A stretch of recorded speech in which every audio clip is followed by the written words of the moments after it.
Hello मित्रों, नमस्कार। मैं हूँ राजू मौर्य।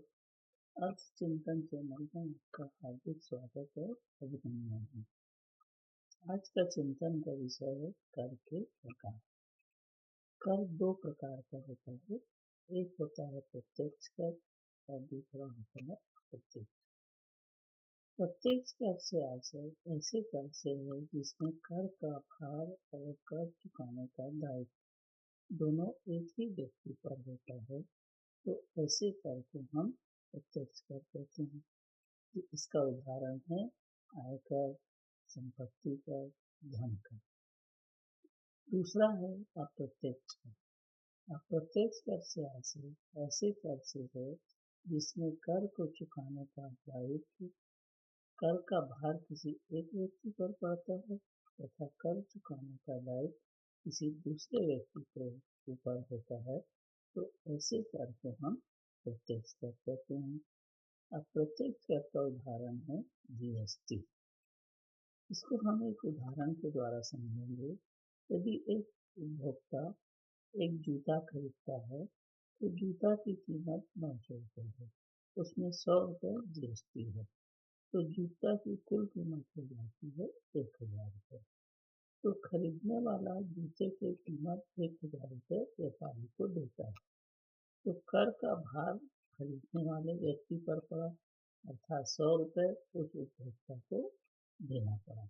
लेकिन वह 100 रुपये जूते की कीमत के साथ व्यापारी को देता है, और व्यापारी की जिम्मेदारी होती है कि उस जूते को बेचने से प्राप्त 100 रुपये जीएसटी को सरकार के खजाने पर जमा करे। तो यहाँ कर का भार तो उपभोक्ता पर पड़ रहा है, लेकिन कर चुकाने का दायित्व उस जूता बेचने वाले व्यापारी पर है।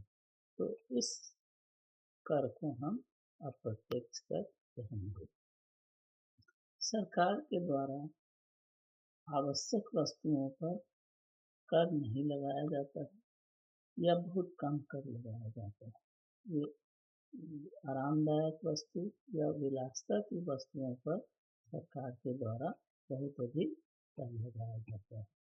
तो यह कहना कि कर का भार जनता पर पड़ता है, सभी जनता पर पड़ता है, यह उचित नहीं है, क्योंकि गरीब व्यक्ति के द्वारा उपभोग की जाने वाली वस्तुओं और सेवाओं पर सरकार के द्वारा कर नहीं के बराबर लगाया जाता है। कथा का सारांश यह है कि सरकार के द्वारा कर का निर्धारण समानता के सिद्धांत के आधार पर किया जाता है। उदाहरण के लिए, यदि एक धनाढ्य व्यक्ति या उच्च आय वाला व्यक्ति यदि 1 लाख रुपए कर पटाता है, वहीं एक मध्यम वर्गीय व्यक्ति 10,000 रुपये टैक्स पटाता है तथा एक निम्न आय वाला व्यक्ति यदि 1,000 रुपये टैक्स पटाता है, तो यहाँ पर कर की राशि तो अलग अलग है। उच्च आय वर्ग द्वारा 1 लाख रुपये कर पटाया जा रहा है, मध्यम आय वर्ग द्वारा 10,000 कर चुकाया जा रहा है, निम्न आय वर्ग द्वारा 1,000 कर चुकाया जा रहा है।